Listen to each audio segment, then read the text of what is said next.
Let us figure some things out.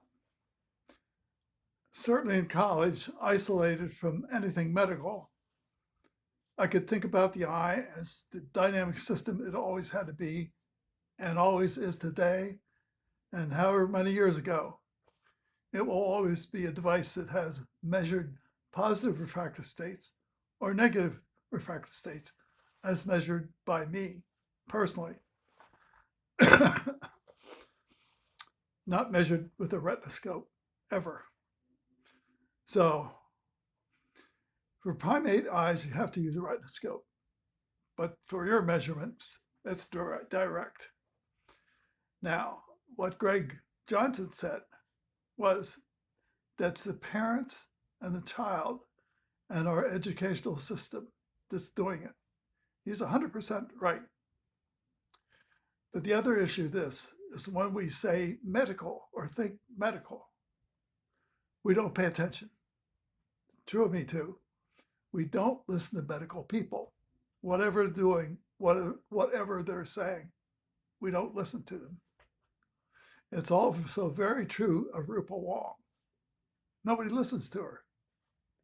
Even her fellow doctors don't listen to her when she says, keep the eyes off the page. That reflects on our ignorance, really.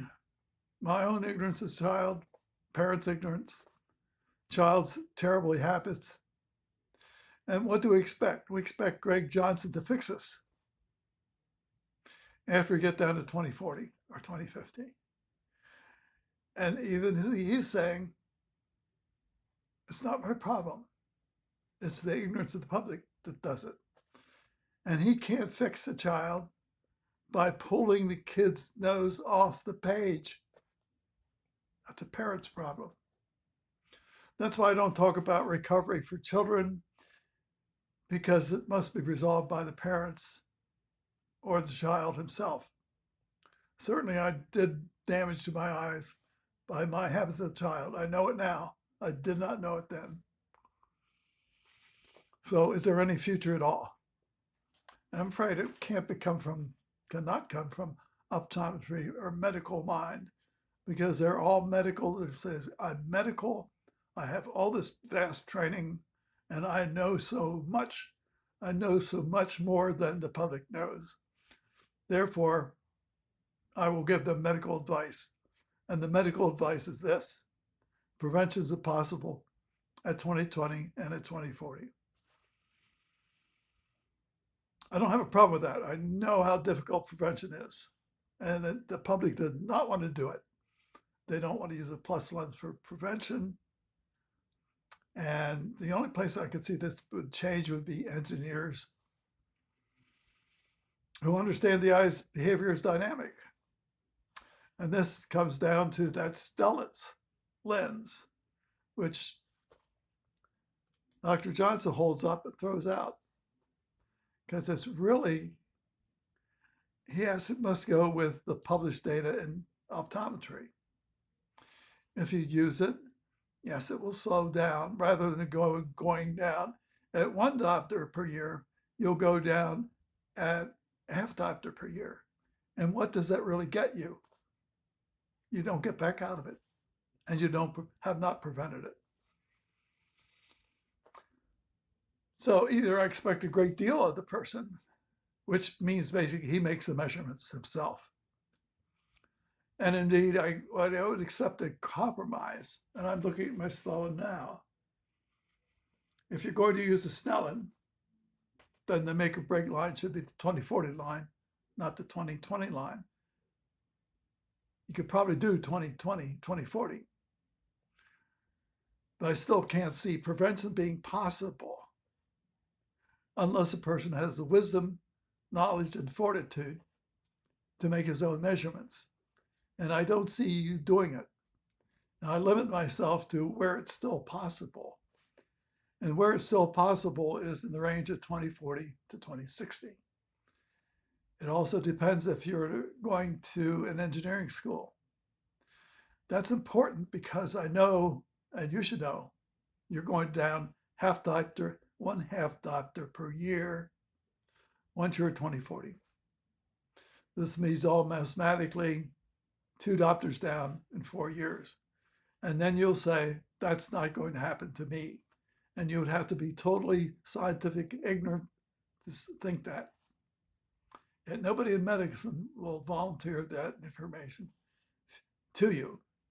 They just feel you're not smart enough to understand anything at all, and specifically prevention when you're 20/40.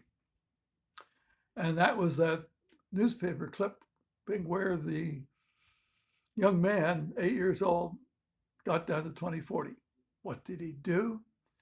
He got an impressive minus lens and started wearing it. So if you're asking for help, please stop asking medical people to do something. They don't know how to do it. They don't want to do it. They don't want it to be medical. And absolutely, you are lost cause if you start doing what they're doing. So I don't know if there's any compromise. I don't have time in my life to fix you or fix this situation. It's just not possible. Most of these videos go to my immediate relatives. They were smart in the sense they didn't do what I did. And all I ask is they pass the DMV standard of 20/40 on their home Snellen. So when they go past the DMV, they'd always pass it. So you can give a little waiver on that one. But I'm a disciplined engineer. Once I was at 20/40, then I go out, all out. The funny part about it, most of the stuff I type in goes into my cell phone. I'm reading it 10 inches through Basic Plus 4 Doppler lens, completely eliminating the effect of close work on my now normal eyes. But you can't do that. You're too much of a bother. So that was a real effect that Rafelson had on me. Rafelson knew the situation probably could be prevented at 20/40. Intuitive logic called artificial intelligence.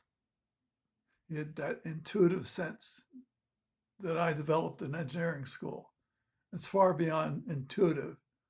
It's rock hard, solid science if you have an engineering mind. If you don't, you can look at facts all day and see absolutely nothing, which is what the case is with optometry. I don't blame them. This is a problem that the person himself must solve when he gets down to 20/40. And preferably, he's old enough, mature enough, like 18 years in a 4-year college, and takes this on as an engineering scientific issue problem where he will solve it himself. Now, I have requested nearsightedness from my surgery. And of course, that's 20/60. But I'm disciplined. I wondered if I could go from 20/60 to 20/20, and the way I measure it, better than 20/20. And of course, I did. But not done with a retinoscope. You do it myself. So I've been doing that for at least 15 years. I've published all this by videos, but of course you still have the same problem. Is a negative refractive state of 20/40. Is that medicine? Do you want a medical person? And Greg realizes that you won't use a plus for prevention when you're at 20/40. And he doesn't want to give that advice because it's a medical person, because he knows nobody will pay attention and nobody will do anything. As he accurately points out, it's public ignorance. So that's why I draw the line. I won't argue medical. I won't argue with medical people. I expect their person to be a lot smarter than that. They all have their own little world. We got to fix it with atropine. The whole world of science is way beyond anything they're thinking. But they don't have time for it because they're medical and medical people don't have time to think in broad base about the eye as a highly sophisticated system. So asking for medical advice is to waste your time, get either bad or no advice at all, and get a strong minus lens when you're still confirming 20/40, which is why I'm always objectively measure myself. I don't even complain about it. I know what I did with my eyes. I regret it. I was glad to get back to 20/60 and get back to better than 20/20, meaning read the 20 line, hold a plus a half diopter, still 20/20. That's a buffer to prevent myself from becoming myopic a second time. But I obviously do all this myself. I gave up trying to trust or rely on anybody else. And I'm sorry, if you're wearing a minus lens, it probably is too late to do anything about it the way I'm doing it.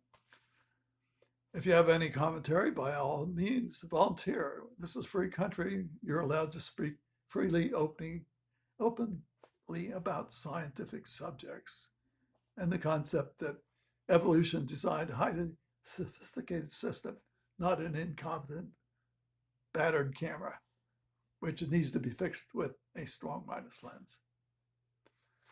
Please enjoy. I enjoy this, and my friends are doing it, and that's the way life is. Sometimes you have to understand and take care of yourself because nobody else will ever do anything to help you. Thank you.